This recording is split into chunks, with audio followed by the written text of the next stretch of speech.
I would like to welcome everybody to the Carolina Basketball Family Reunion. This is truly a special weekend, and our program and our basketball office can't thank everybody enough for taking the time, making the effort to get here. I know it wasn't easy, but it is truly special, and it means a lot to all of us. First thing I'd like to do is thank Bubba Cunningham, our athletic director, for the support he gave and allowed us to do that, so thank you.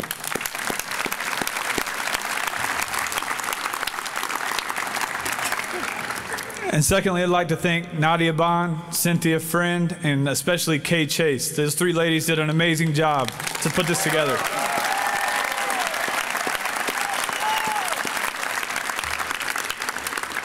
You know, a lot of people would come in here tonight and they would hear that there are over 300 lettermen that came back here to Chapel Hill for a reunion to their alma mater. And they would be surprised, they would be shocked, but not us, because that's who we are. That's what we're about. We're a family. That's what Coach Smith started. Coach Guthridge, Coach Daugherty, and Coach Williams all have continued that. So welcome tonight, and we'll have a great time.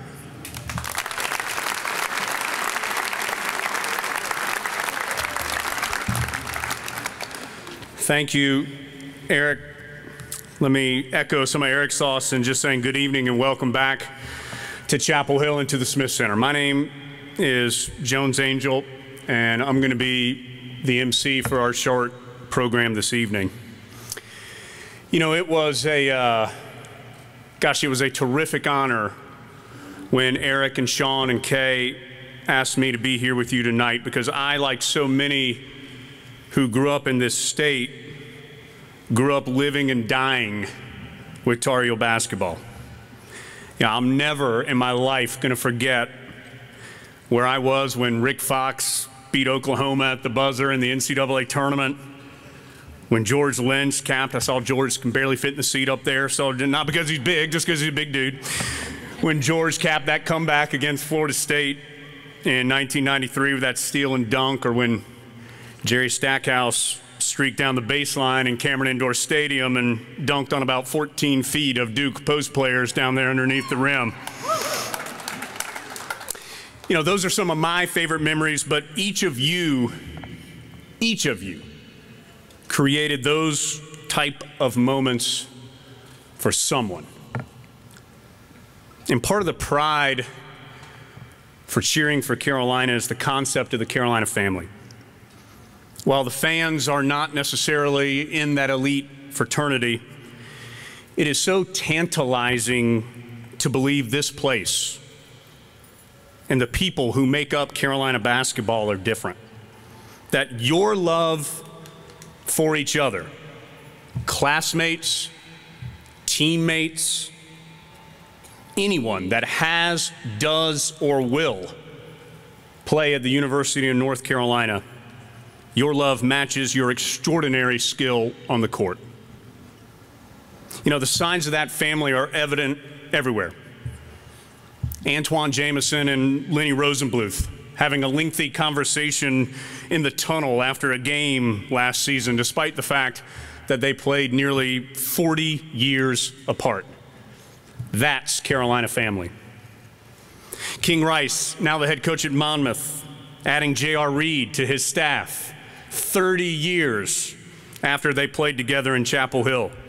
I'm not sure anybody in Chapel Hill at the time would have believed those two would have been leading a D1 program, but they are. That's Carolina family. Justin Jackson, during his first season in the NBA, saying multiple guys checked on him when he went to their city for the first time. Raymond Felton in Oklahoma City, Brandon Wright in Memphis, Marvin Williams in Charlotte, Vince Carter on his own team. That's Carolina family. Coach Smith, after his passing, leaving every letterman a check for $200 so they could go have a nice dinner.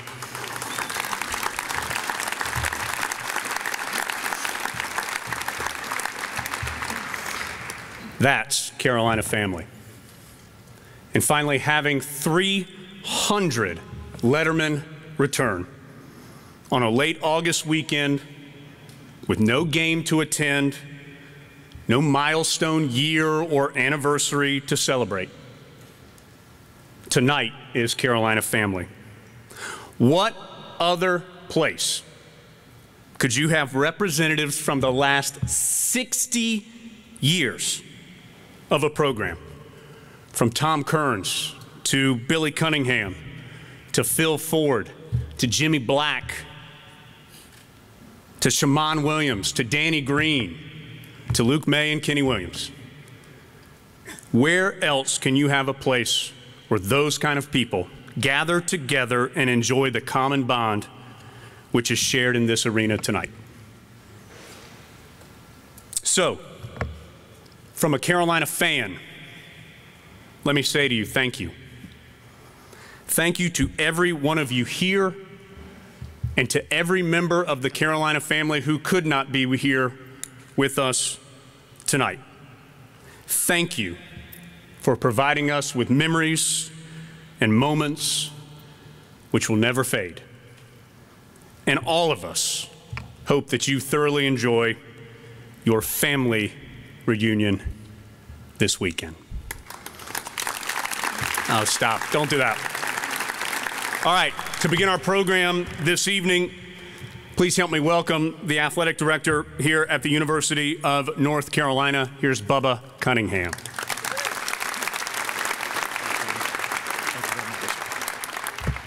Thank you, Jones. Hoots, where's Eric Hoots and Sean May? Please stand up so we can recognize all the work and effort you put into this weekend.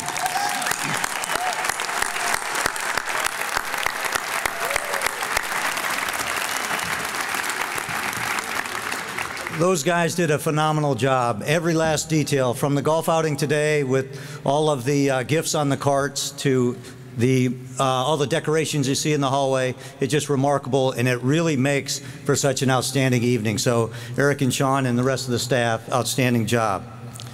So we are here tonight to celebrate Carolina basketball and honor Hall of Fame coach Roy Williams. And I think everyone in here would recognize that old Roy is probably the corniest person you've ever met in your life. And for that reason, I'm going to take a page out of his playbook and do something corny myself. And I'm going to talk about three things. And those three things are ROY: respect, opportunities, and you, the players. That's the reason that we're here tonight. And when I think about respect, Coach Williams has incredible respect for this university, for his mentor, Coach Dean Smith, for this program, and everything about Carolina. He speaks with passion, enthusiasm, and a heartfelt commitment that this place means something to him every single day. And he's earned the respect, not just because he wins games.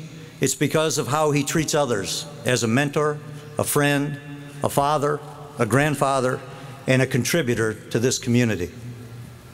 Opportunities. Coach Williams earned that opportunity to work for Coach Smith.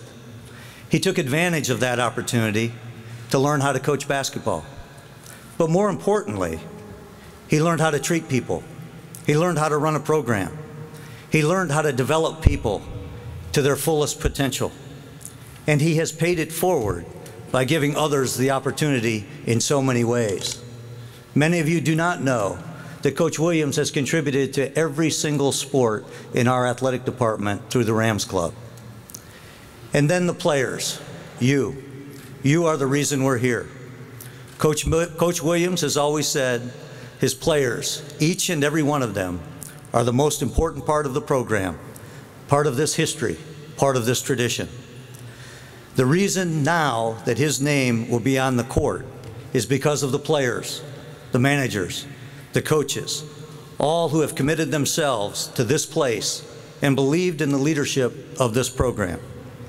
So I cannot thank you enough for being here tonight. Coach, for your commitment to these students and these players, truly remarkable. Again, congratulations to Coach Williams. I don't think this honor is more well-deserved by anybody in the country. Congratulations to Coach Williams.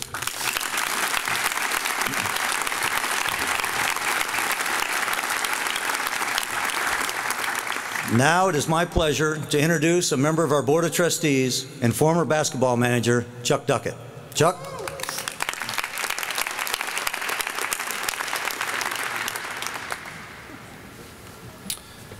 Thank you for having me. Before I get into my comments on behalf of the board, I want to tell you about an important defining moment in Coach Roy Williams' career. This particular moment for Coach Williams came during a Carolina basketball school, summer school, in the late 70s. Coach Williams worked his tail off, a lot of long hours during the time at camp as an assistant coach. Anyway, one night he was working late and was using the phone in the camp office at Granville Towers. And a lot of you here will remember that operations for the camp ran out of the rooms in front of the elevator on the second floor of Granville West.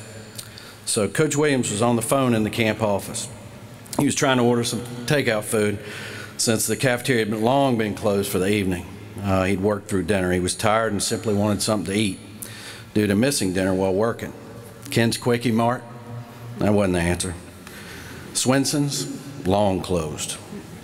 So he called Time Out, the famous chicken and biscuit place. So he was on the phone. It's kind of funny to watch, but Coach was attempting to place a pickup order and was not having any luck getting through on the phone. Now remember, the phones back then were only landlines. Cell phones had not even been invented. Nobody knew what that was. And didn't have such things as call waiting. He couldn't get through. He's frustrated, couldn't get through on the line because it just kept ringing busy over and over.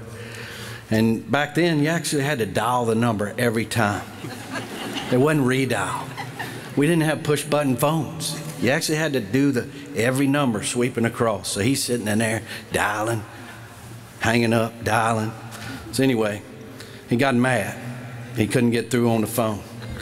And finally, abruptly, he hung up the phone and yelled, "Dadgummit." And I asked him, I said, "Coach, what's wrong?" He just frowned, put his hands on his hips, shook his head, and stubbornly stayed in a moment that explains a lot about him and his coaching philosophy. "That does it. I'm never calling timeout again."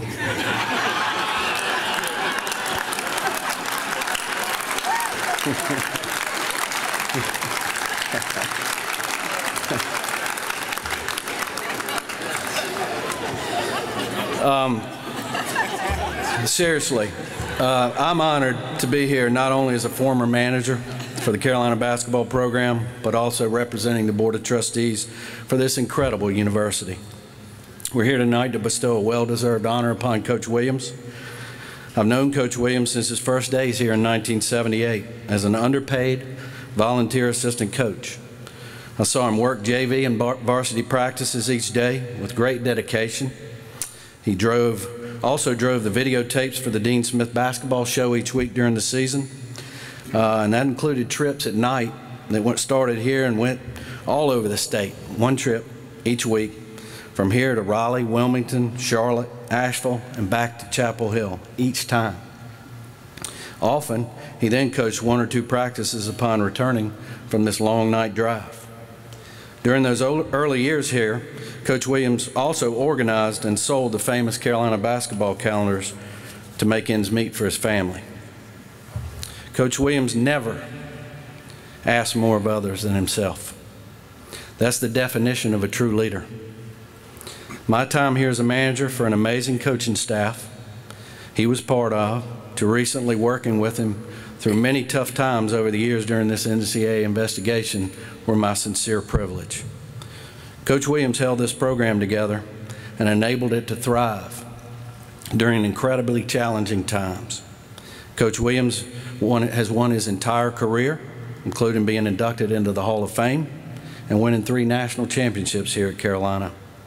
But the 2 seasons that ended in 2016 and 2017 were times that were more meaningful than I can put into words.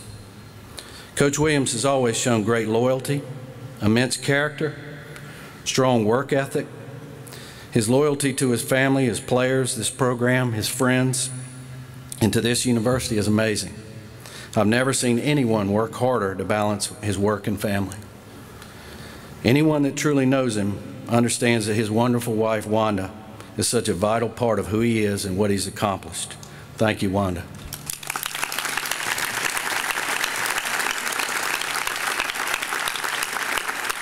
We've all watched Coach Williams grow into one of the finest basketball coaches in history. All the while, he never wanted to upstage Coach Smith or Coach Guthridge. I am very confident that both are watching, smiling, and extremely proud of what you've accomplished, Coach. I know that they would both love to be part of unveiling this court in your name tonight. The decision to bestow this honor was an important one that was unanimously and enthusiastically approved by the Board of Trustees. We all agree that we're very fortunate to have Roy Williams as our basketball coach at Carolina, and we hope that he coaches for many years to come. Coach, old Roy, Mountain Man, Roy Williams, we thank you for your leadership, your dedication to your players, fellow coaches, managers, staff, and this entire university. This is a special honor for a man of high character, and it's well deserved. Congratulations.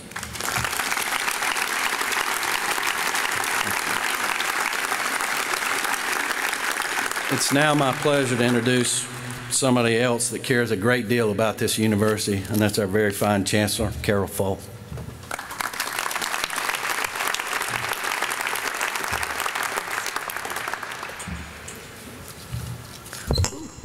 Pretty bright light. It is so wonderful. It's a privilege and an honor to be here with you, with Coach Williams and Wanda, family, friends, the entire Carolina basketball family, all the lettermen, the Board of Trustees, everyone that has worked to make this such an amazing part of our university. The first time I met Coach Williams, I think I, like all of you, was just taken in by his warmth.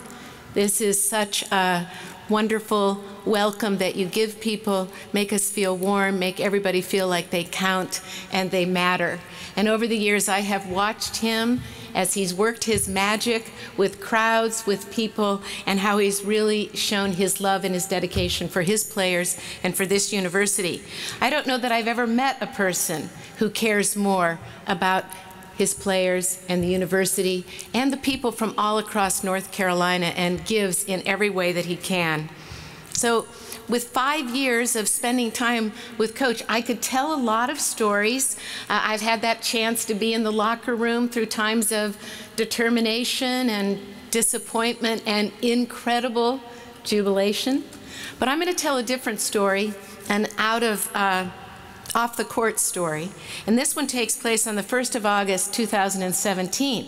Now, some of you might know what date that was. That was the second morning of our NCAA Committee on Infractions hearing. Okay, that's a tough time. And we were sitting in there, the coach was with us, as Coach Fedora had been there and Coach Hatchell. And people were tired, you know, a lot of exhausted faces. This was really important. People were working so hard.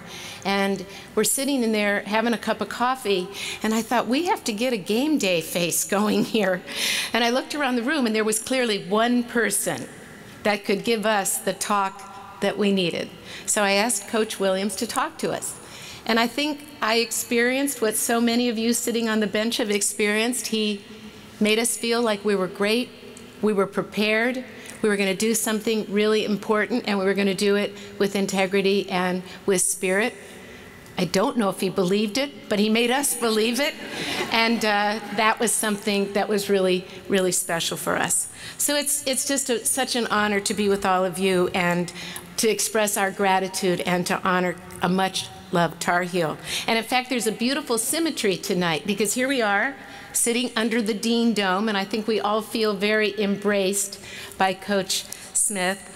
And I think that's with all of us. And then we're looking up at these amazing banners and all of the jerseys that are honoring so many people sitting in this room and are truly telling the history of Carolina basketball that is so beloved by so many people that have experienced it and live with it every day. And then, of course, the magic of basketball, the game itself, the stories really are written playing on that beautiful hardwood floor.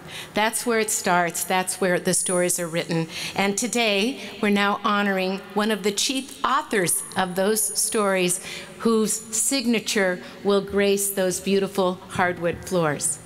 So now it's my privilege to say, by the power vested in me by the Board of Trustees at the University of North Carolina at Chapel Hill, I hereby dedicate the Roy Williams Court at the Dean E. Smith Center.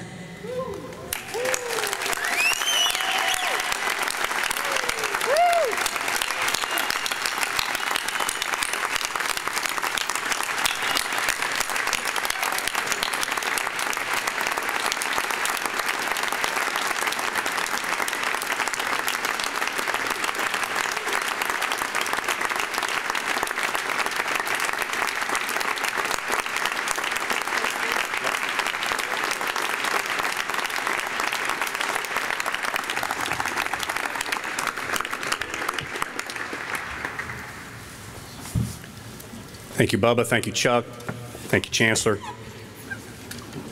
We have a couple of speakers that are going to go through before we have our final speaker of the evening.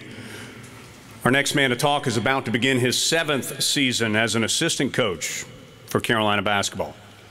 1992 graduate here at UNC, Hubert Davis was a member of 2 ACC tournament championship teams and a 1991 Final Four team here at UNC.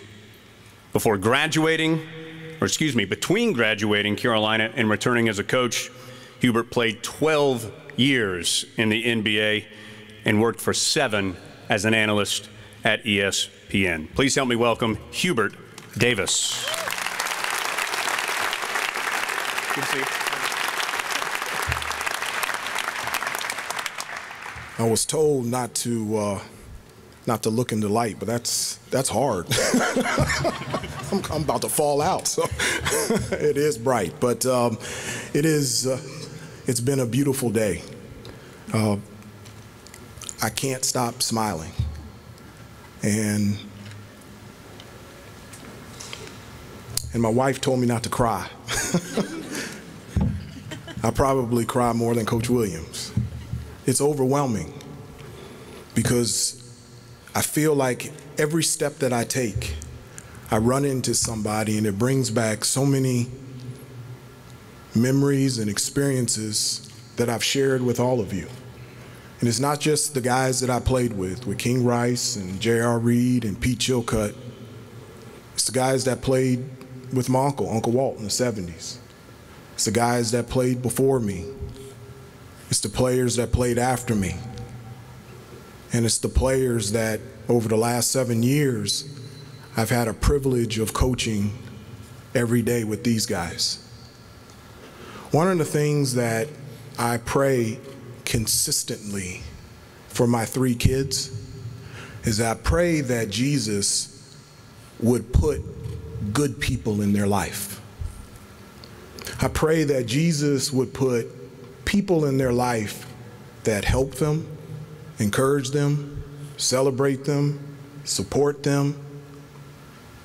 Every day I pray that Jesus will put people in their life that genuinely are on their side.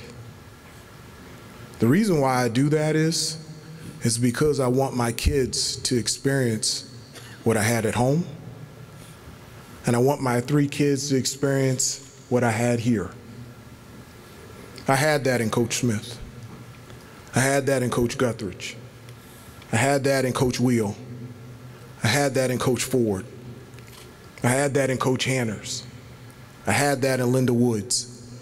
I had that in Angela Lee. I had that in Kay Thomas. And I had that in Ruth Kirkendall.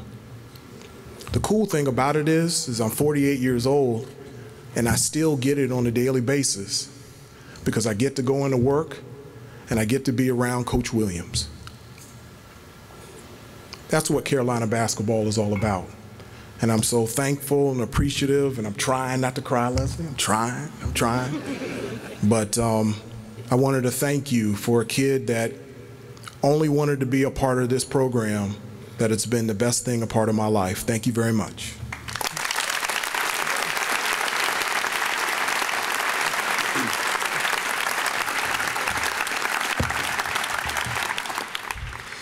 It's always fun to get to come up and speak right after Hubert. He's never very good up here on the microphone, and so really kind of clean it up once he's finished.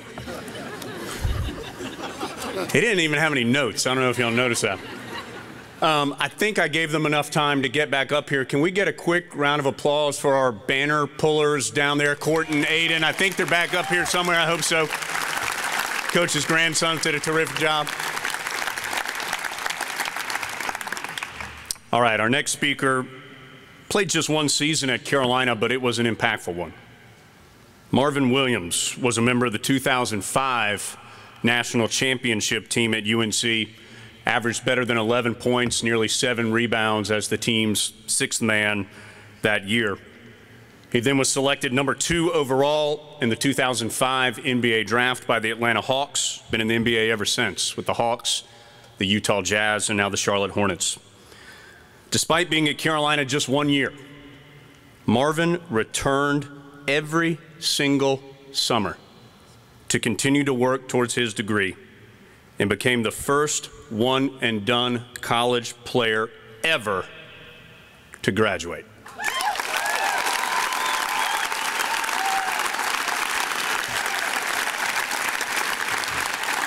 Please help me welcome Marvin Williams.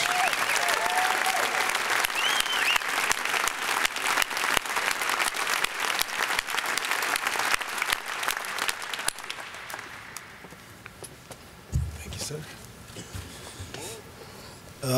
First and foremost, I'm not very happy with Hoots and Sean for putting me after Coach Davis. No, but honestly, when they called me and told me that I had an opportunity to speak here, I was truly excited. I've been going back and forth for a little while now, debating on whether I should write a speech or if I should just speak from the heart, so I just decided to come from the heart on such a special day. Like Coach Davis said, I don't want to get emotional, so I'll try my best not to, but I remember when Coach Williams was recruiting me. I'm from Bremerton, Washington, 3,000 miles away from here. I'm sure no one knows where it's at. But Coach Williams used to make the trip up there to Seattle, ride the ferry over. And I remember when he came to our apartment and sat down with my family. We had dinner. So my dad's just asking him questions, and my mom's just asking him all kinds of questions. Well, where is he going to eat? Where is he going to sleep? Is he going to be safe? You know, so I'm thinking to myself, this man's going to pull a scholarship as soon as he leaves here. I was so worried. But during the recruiting process for me, man, I have been promised a lot of things from a lot of different coaches, whether that be playing time or a starting position or how many shots a game I would get. And the only thing I was ever promised from Coach Williams was that I would get a degree from the University of North Carolina. And for me, that was a big deal. I never wanted anybody to give me anything. I always wanted to earn it. So when they ended up leaving, I walked them outside, and I came back inside, and my mom was crying. And she calls me baby boy. I said, Mom, what's wrong? She said, baby boy, that's where you need to go. And I said, why do you say that? She says, because he cares about Marvin Williams, the person, not Marvin Williams, the player. And that meant everything to me. When I got down here, you know, everybody speaks of Carolina family, and I didn't truly know what that meant until my first day here, and Sean May and Raymond Felton show up at my dorm just to make sure we were okay. You know, we didn't need anything. When I leave here, George Lynch, you know, wishes me good luck for the draft. I'm in Dakar, Senegal with my youngest brother, and Maktar pulls up to the hotel just to make sure we didn't need anything. There's so many examples I feel like that I can mention about Carolina family. You know, people speak of family, but you know, Jonas Saration, who has been, you know, an uncle to me since I've been here. You know, he's been everything to me. My daughter's godparents, Deion Thompson, Amber, they truly are family to me. My new fiance, Sheena Gordon, who I met here in Chapel Hill, that's family to me. So when people say Carolina family, it's not just basketball. This is truly my family. I'm definitely thankful for the opportunity that you've given me to be a part of something like this. I thank you a million times, man. I can thank you a million more, and it still wouldn't be enough. But Carolina basketball, the University of North Carolina truly changed my life, and I'm thankful for that.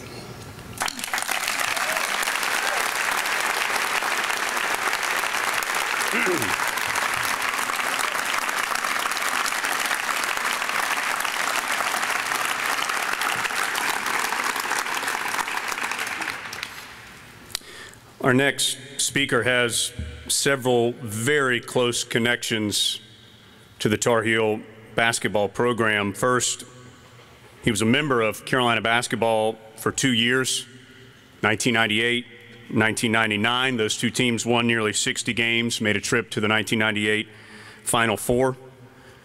And for the last 41 years, Scott Williams has locked up the title of being Roy Williams' son. Please help me welcome Scott Williams.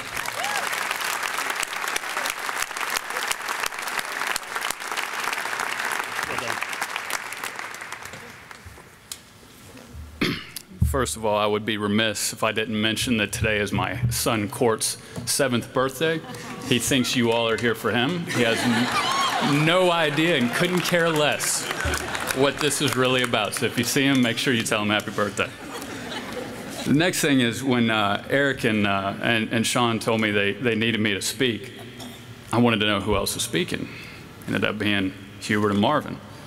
So, just for those of you who didn't remember, in my career, I was 2 for 5 from the floor.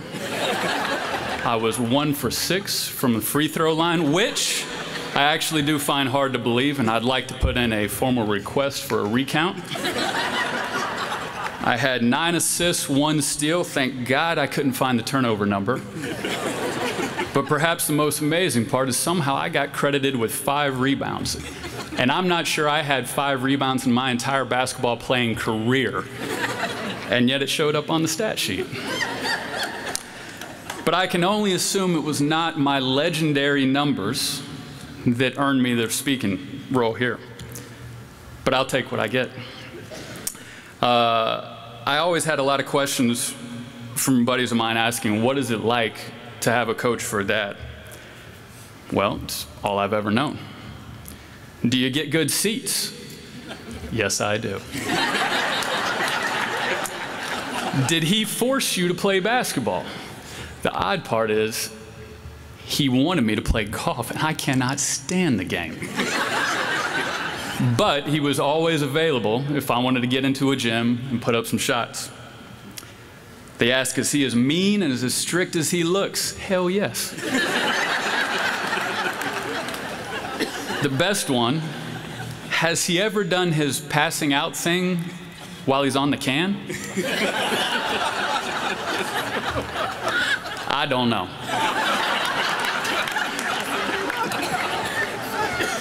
You know, he says things to me over the years. I'm really sorry I wasn't there for you. We didn't get to see as much. I wasn't around. I was always working. I've played pickup basketball against Paul Pierce. I've traded practice shorts with Chris Webber. I've sat in George Steinbrenner's suite at Yankee Stadium. I even asked Marty Schottenheimer if I could eat pizza on the field during his Chiefs game. I've searched for golf balls in the woods with John Stockton. I've rebounded for Larry Bird. I've been crammed in a car behind David Robinson with Michael Jordan driving. James Worthy let me sit in his Jeep as a 5-year-old. I wanted to be Jeff Lebo and Steve Woodbury. I've been to the Olympics in Athens. I've fished in northern Manitoba, Canada. I've had police escorts, and I've met George Brett. And all of that was because of you. So I don't want to hear about what I missed out on, because those are experiences that no other kid had, and frankly, those people are way cooler than you are anyway.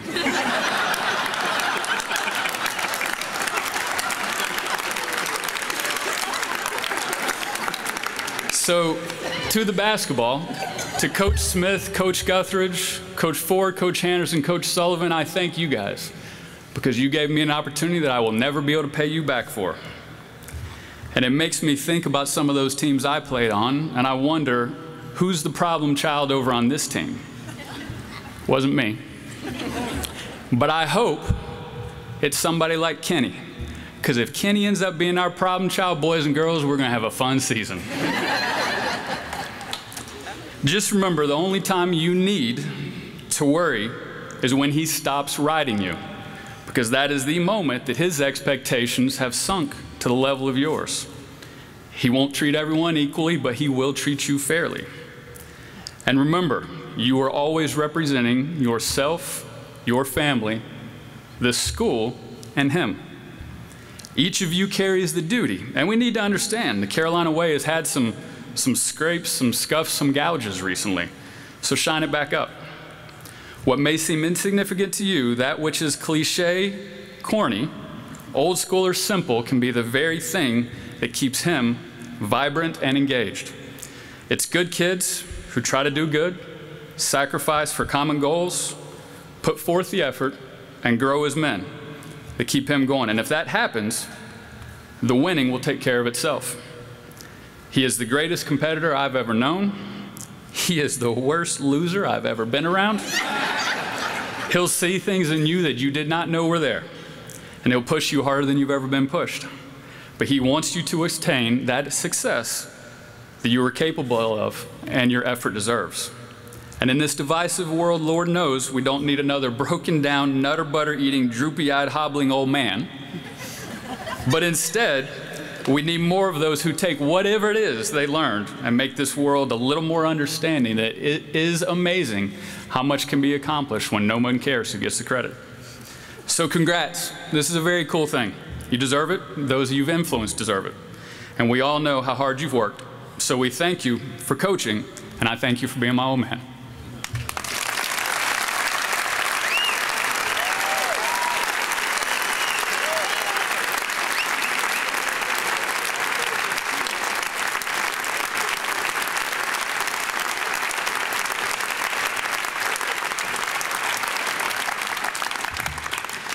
I don't even really need to do this, but let's hear from the head coach at Carolina basketball, Roy Williams.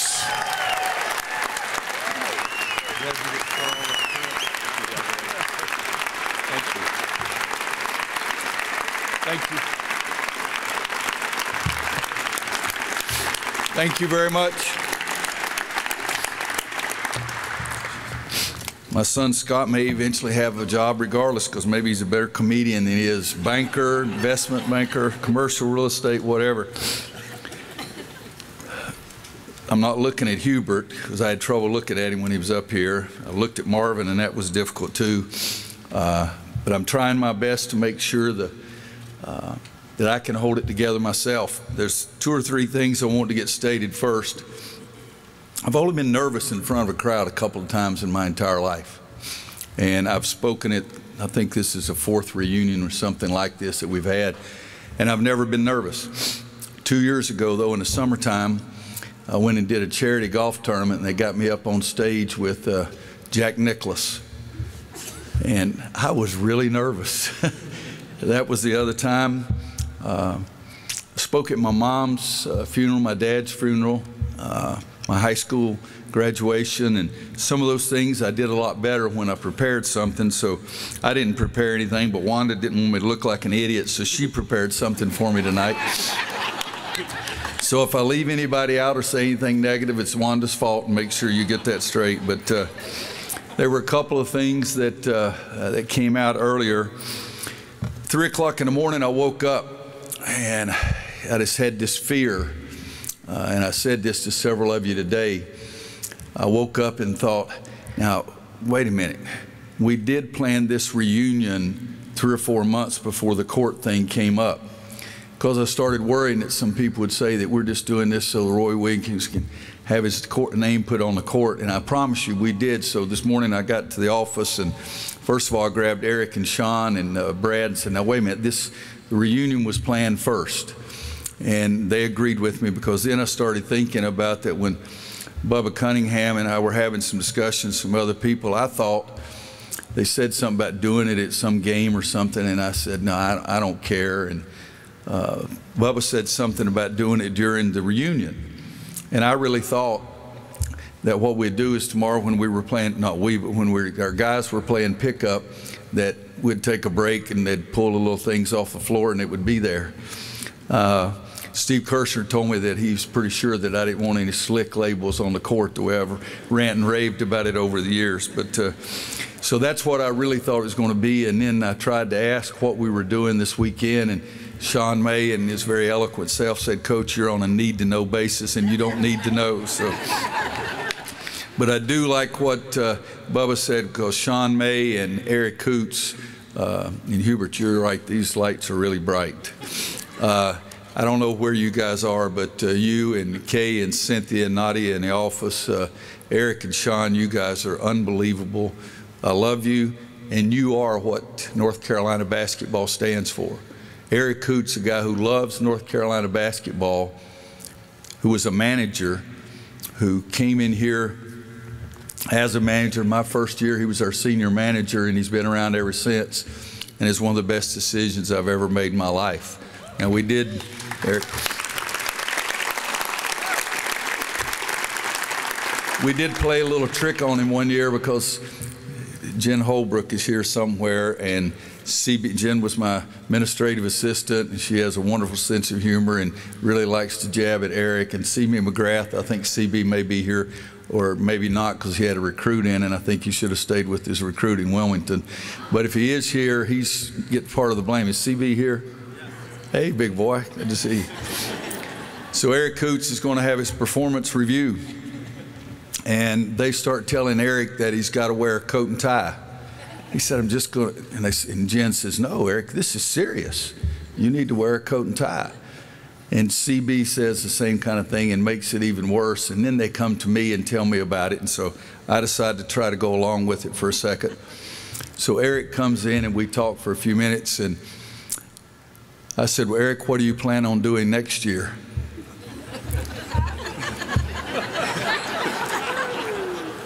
And Eric said, I was sort of hoping I'd be here, Coach. And so I said, well, we have some decisions to make, but I appreciate what you've done, and you've been really important to North Carolina basketball. And then we stopped our meeting. He goes back there, he calls his dad and says, I got to find a job. And this goes on for no more than 15 minutes, and I can't stand it any longer. So I call Eric back in, and Jen and CB come in, and then he gets it that we've just been teasing him. And Eric, I'll still say to this day, keeping you around was one of the best things I've ever done. And I mean that. And Sean May, Sean was a great player. 2005, that banner up there. He was the best player in college basketball. He was. I don't care. There's a guy in Duke. Guy at Duke got the award, but Sean May was the best player. And I remember I saw Jackie Emanuel from a distance, but in national championship game, there's a timeout, and Jackie Emanuel says, guys, pay attention. Throw the ball to Sean. And I swear he did say, he said, let the big dog eat. He said, throw the ball to Sean. And Sean May was the MVP of the regional. He was the MVP of the Final Four, and he's the guy that carried the rest of us along with him. And you know what? He's a better person and going to be a better coach than he was as a player, and he's pretty damn good as a player. So, Sean, thank you very much, too. Something was said about Coach Smith's $200 gift to every player. Coach Smith's daughter Sharon sent me a nice note a couple of days ago. It was the nicest note that anybody's ever sent me about the way she thought her dad was feeling right now. But the funny thing is that Coach Smith's greatest characteristic that he liked more than anything was savvy. And he's really proud of some of you. He's not proud of Hubert. He's proud of some of you because some of you made a copy of that check and then went and cashed it. Hubert's got the original deal up on the wall in his office, so he's not real proud of your savvy, big boy. But it was something that Coach Smith told me about family many, many times when I was a freshman. I watched practice when I was you've heard the old stories about going in and watching practice between refereeing basketball games, umpiring softball games, or even officiating wrestling contests. I worked 24 hours a week every week from my sophomore year on through college because I needed the money to stay in school. It was pretty easy. But Coach Smith talked about family every day, and he taught that. He didn't just talk it. And I remember the night before that I left North Carolina to go to Kansas as the head coach. And I said, Coach, this is your alma mater. Are you sure you want to do this to your alma mater? I really did. And you know how Coach Smith he can get mad. He said, let me tell you something. But he did it a little bit with that, let me tell you something. But Coach Smith was that person that I really needed because I coached high school basketball for 5 years, and then I was his assistant for 10. But he taught me about building teams and building families. And I do think, as Sharon said, that he's been able to smile with some of the things that have gone on. And that makes me as proud as I can possibly be. We talk about family, and one thing, is Joe Wolf still here? Josephus? Can I tell something? All right. Joe Cephas, I coached the big guys, and I had a great thrill. And Joe and Pop and some of the other guys that are here tonight, they know the last 8 years I coached the big guys. I know I look like a big guy, but I coached the big guys. And Coach Smith gave me the greatest tribute ever. He never walked on my end of the court in pre-practice for 8 years, and that was a thrill. But we're talking about North Carolina family, and today Joe came out to the golf tournament we had this morning, and he had to take a phone call because 2 other North Carolina guys, Mitch Kupchak and Buzz Peterson, called Joe, and Joe is going to be the coach of the G League for the Charlotte Hornets. So it is family taking care of family.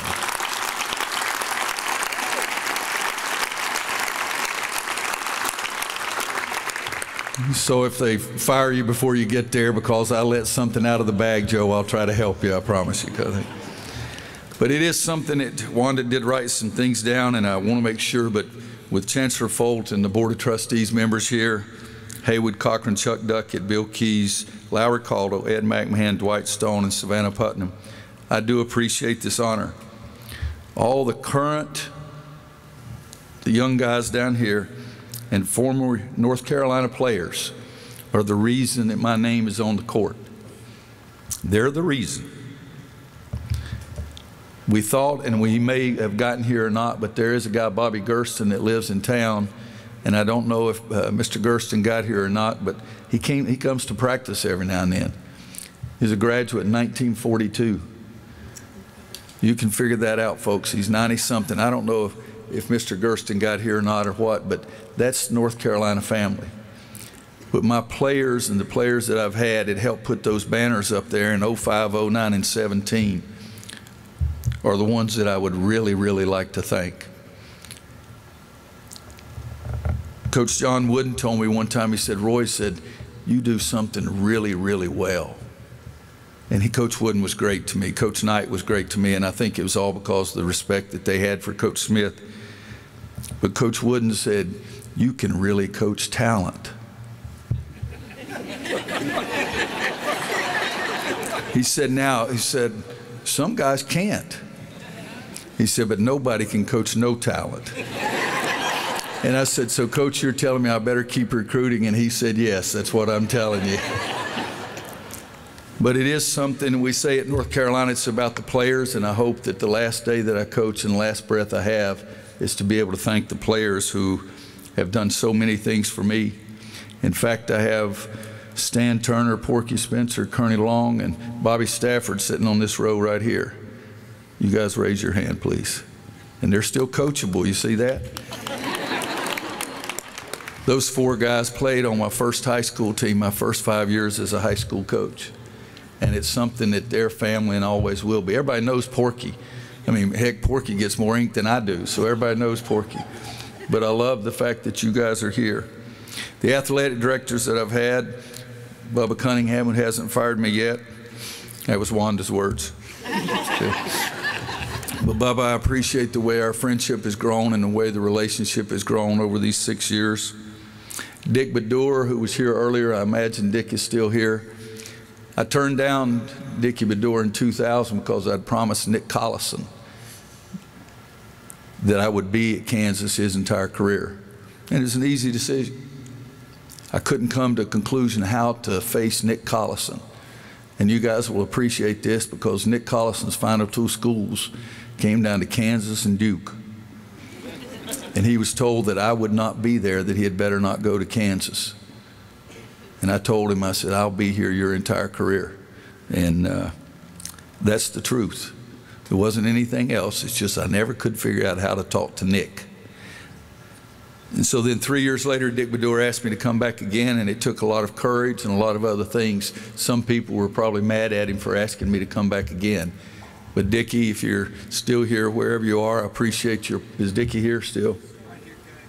Dickie's back up there. Big fella, I appreciate your patience. I appreciate you putting your neck out there again. And it's worked out okay. All right.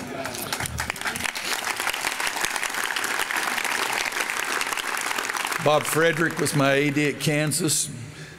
His son Brad is one of my coaches right now.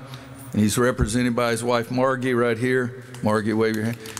Margie, you're a lot more coachable now than you used to be. Margie's the one that told Bob Frederick, you're not going to hire that no-name assistant coach from North Carolina. But boy, what a family I was able to latch on to, and Bob Frederick was the finest gentleman I've ever known in my life. My current assistant coach is Steve Robinson, who's been with me for 23 years. Hubert Davis, who I do have a hard time looking at sometimes, because he's the nicest person I've ever known in my life. And he's North Carolina basketball. Steve Robinson, as I said, for 23 years. It's one of those other great decisions that I made. I met him one time and talked about it in my office, in what used to be my office in the Smith Center. He came up from Charlotte and we met and we talked for 2 hours. And I told Wanda that night, I think I'm going to hire that guy. And she said, you just talked to him one time. And I said, but I had a great feeling. And I've had a brother for that time, and I appreciate that. Brad Frederick, who was, father said, was the finest gentleman I've ever known in my life. Sean May, as I said, and Eric Cooch, jack of all trades. And Sean will remember this. I told Sean, you need to improve because you're jack of all trades, master of none. And he worked his tail off and went, before his junior year, we could not get the NBA to agree that he was going to be a #1 draft choice.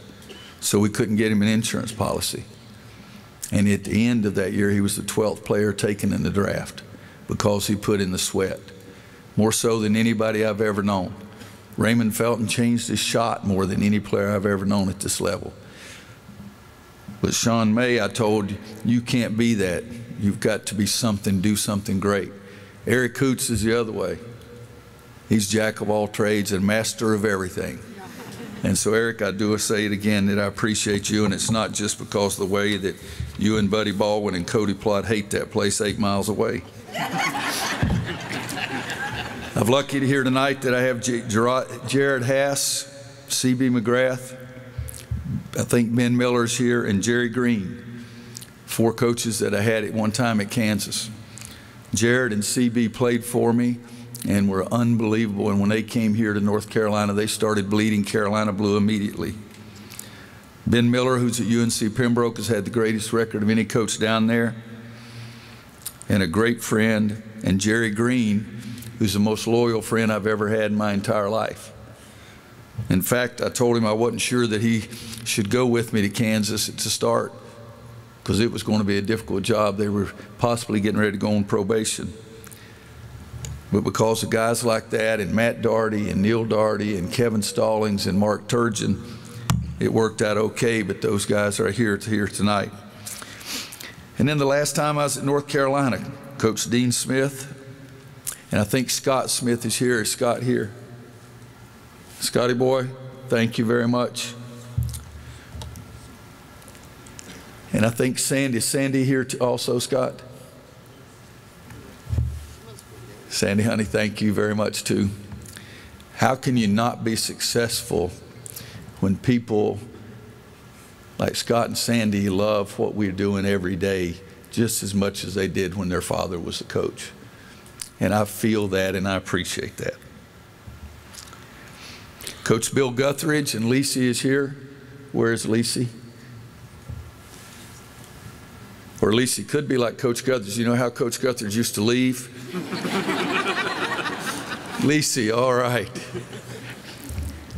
Coach Guthridge used to always, at the camp parties, he'd say, all right, you're in charge.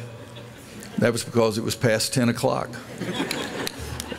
And Phil Ford will know that's true because I think Phil had it later. But Lisi, thank you so much. Coach Guthridge was my freshman coach. And he was the person that really believed in me first and thought that I could be something.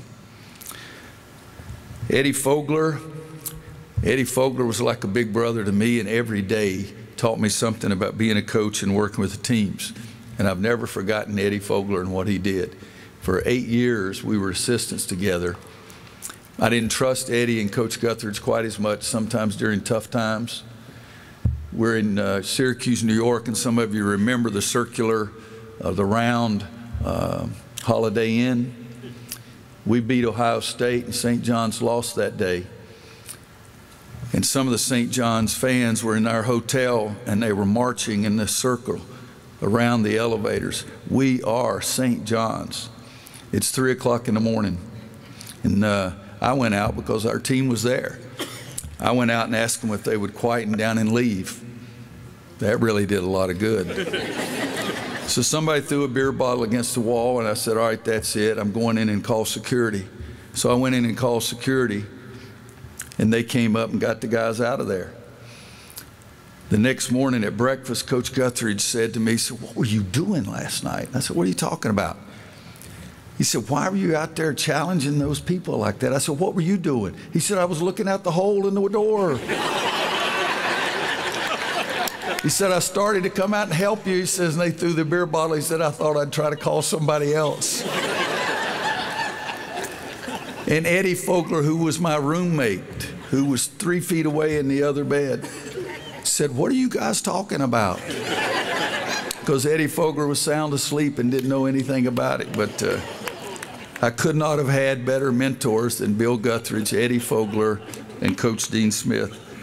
And in fact, Vicki Lotz is here, and some of you older guys remember John Lotz. John Lotz was always a great supporter of mine. I got notes all the time, and I still to this day do the thoughts for the day that Coach Lotz sent me. So Vicki, thank you very much.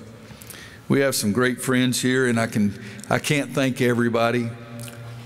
All the trainers, Jonas, the strength coach, Doug is our trainer now, all the past trainers, the SID, Steve Kirshner, the best SID I've ever been around. Angie Bidding is here tonight. Angie ran the facility here into this past year. And the maintenance staff and the things they do. And then also I look over here and I see Howard and Lily and Lee sitting over there. And how important you guys were to Coach Smith. And the first year I came back, Miss Lee came to see me. And I called her a couple of weeks later and said, I've got your season tickets right behind the bench. And you guys may not know this, but every night when I come out on the bench, I look up there to see if you guys are there. And I appreciate the support you've given Roy Williams. Rusty Carter, Hunter Moran, Clifton Alphen, 3 guys here have done great things to help me with our program.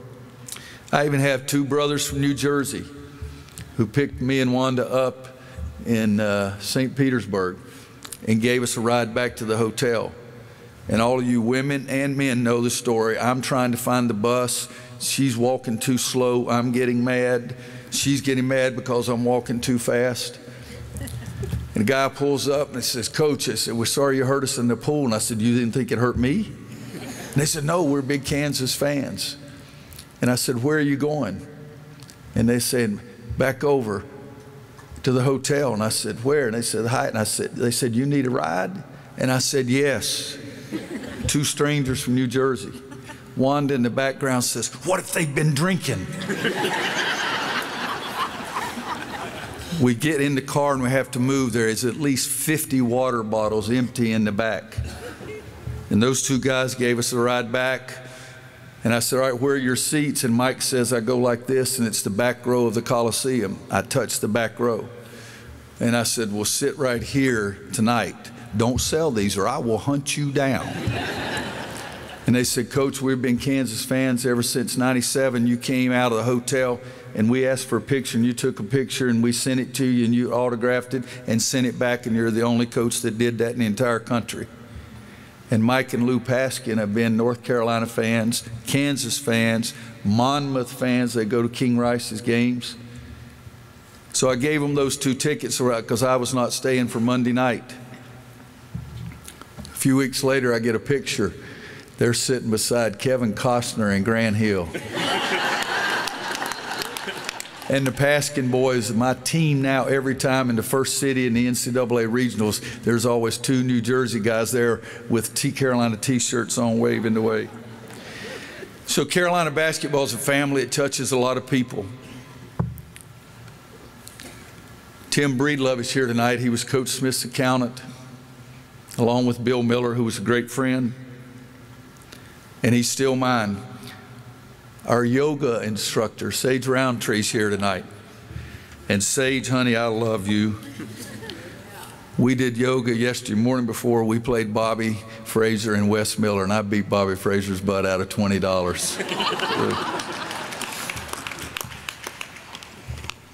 I had a great friend here in Chapel Hill named Ted Seagroves. His wife Judy is here tonight. Judy's somewhere here in the middle. Ted's grandson Drew is one of our managers. And a lot of you knew Ted. A lot of you knew Ted your own, but a lot of you knew Ted through me. He would be the other one that would be thinking we were having this meeting tonight just to say hello to him. But I've been very fortunate, the people that I've had around me. I have Kevin O'Connor here tonight with the Utah Jazz. Trevor Colvin's a workout buddy and also a golfing buddy. Randy Towner, Scott Buxton, and former dean of the law school, Mike Davis from Kansas. Our neighbors here in Chapel Hill before we left, Ron and Vicki Sechrist. Friends from my youth and what I call foxhole buddies, Cody Plott, Bill Puckett, Lee King, and Harry Bryant from Bryant Supply in Gastonia. I was the best calendar salesman you've ever seen. And Harry Bryant's family bought 7,000 calendars from me one year. And because of them, I was able to feed my family and didn't have to leave. From high school, I have Barbara Rogers, who was my date, the junior-senior prom, my senior year, who was a North Carolina graduate, and Curtis Inslee, whose dad was my high school principal, and Buddy Baldwin, who was my high school coach. And that's all I wanted to be, was be like Buddy. And the funny thing is, my first year here, I talked about Coach Baldwin quite a bit to Coach Smith, and Coach Smith would nod, yeah, that kind of. And then about 2/3 of the way through the season, Buddy came down to a game. And Coach Smith grabbed me and said, "Buddy, how are you doing?" And then the next day he said, "I didn't realize it was that Buddy Baldwin." Because Buddy played for Coach Smith on the freshman team here at North Carolina, and Coach Smith hadn't seen Buddy in 20 years. But that's the man that was the head of North Carolina basketball, and that was the guy, the first guy to give me confidence, to make me feel good about myself and make me feel that I could be okay. And if it wasn't for Buddy Baldwin, I wouldn't have gone to college at all, because the education was not in my family. Richie Sizemore is here. He took Buddy's place at Robertson High School.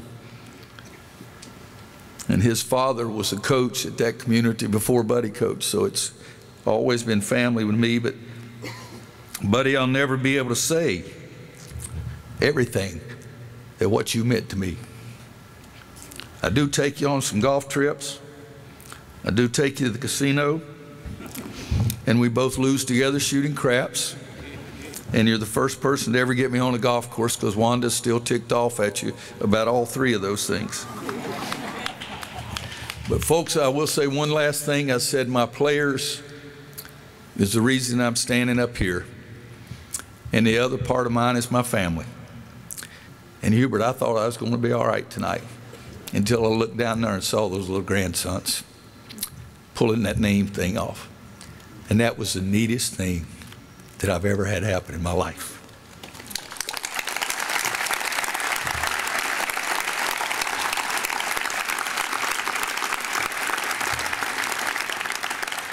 My niece Tina is here tonight. My brother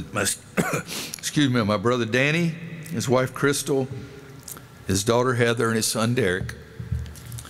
Wanda's parents, Fred and Cleo Jones, her sister Cheryl and Sandy, and her niece Hunter. And yes, my children. Son Scott, who is one of my heroes, and his wife Katie, and the grandsons Aiden and Court, and my daughter Kimberly, who is one of my heroes, and her husband Kurt, and her grandson Kason. So my grandson Kason, my grandson Court, my grandson Aiden. One of these days, somebody's going to ask you about your old granddaddy, and I can just tell you that nobody's ever loved three kids as much as I love you three guys. Players, high school players, and players at Kansas. I've had notes this week from Rex Walters, Kirk Heinrich,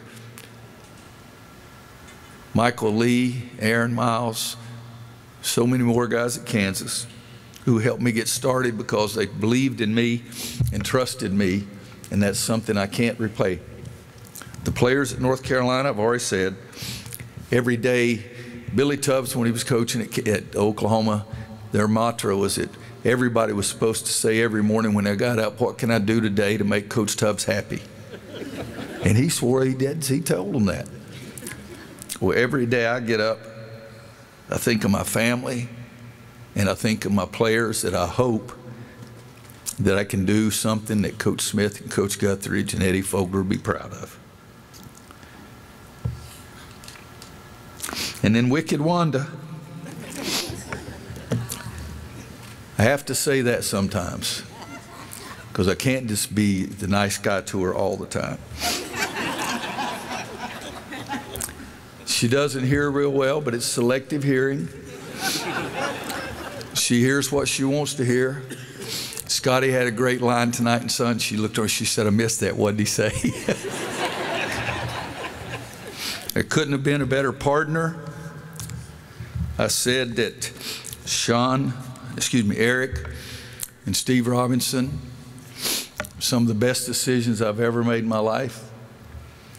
Wanda was the best. And I appreciate that. It's been hard for you. She raised our children. Every now and then I'd show up. But no one could ask for more than what I've gotten from you, so thank you. And it's time for me to shut up because I can hear Kaysen telling me up there.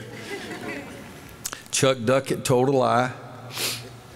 I did not say that about calling timeouts.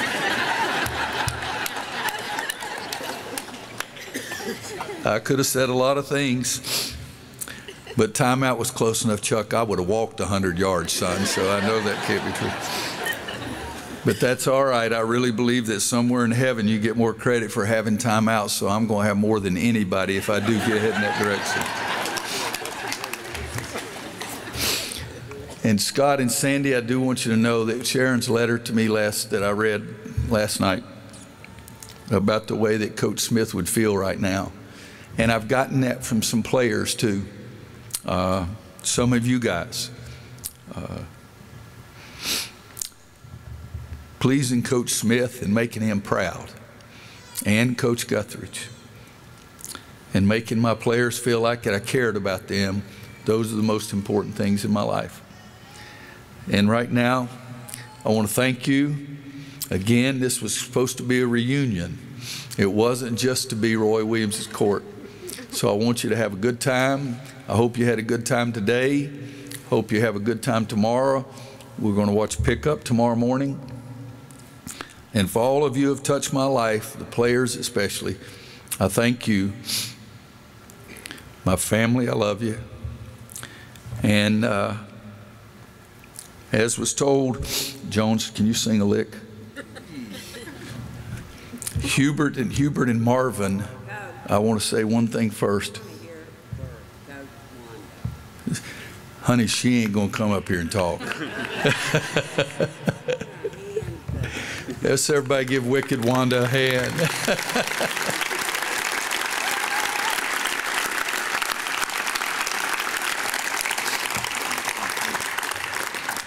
But where I was going with this is that Marvin Williams is the most appreciative player I've ever coached, maybe the most appreciative young man. I did go back in his home a second time. We went to see J.R. Smith in his home, and they could still go straight to the NBA. And Steve Robinson and I get in a plane and fly to Bremerton, Washington. And we get there, and Marvin had already told me he was still going to go to college because he thought that would be a great experience for him. And I'm the most finicky eater you've ever seen in your life. His mother said, no, you sit down right there. I'll fix your plate.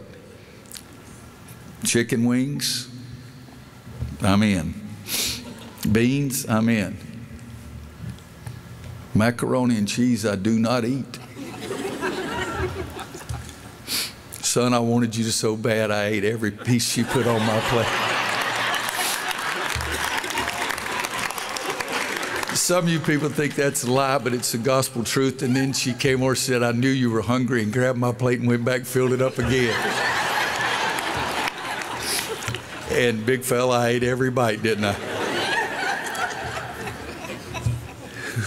But Jones said you were the first one and done to get your degree. I think I'm right in saying you're the only one and done to ever go back to college and get your degree.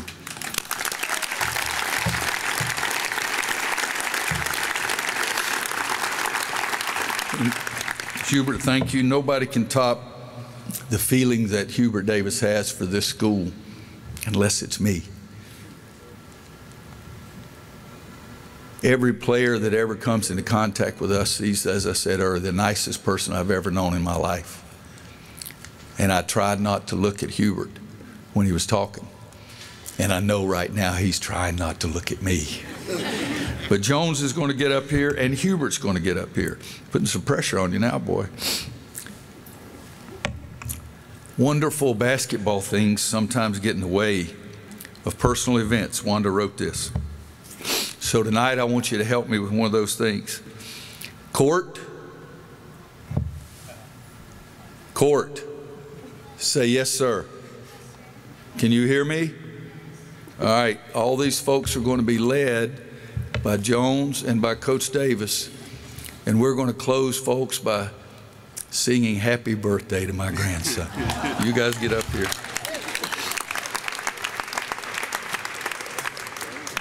Because I can't sing. 7 years at ESPN got Hubert ready for this. Here we go.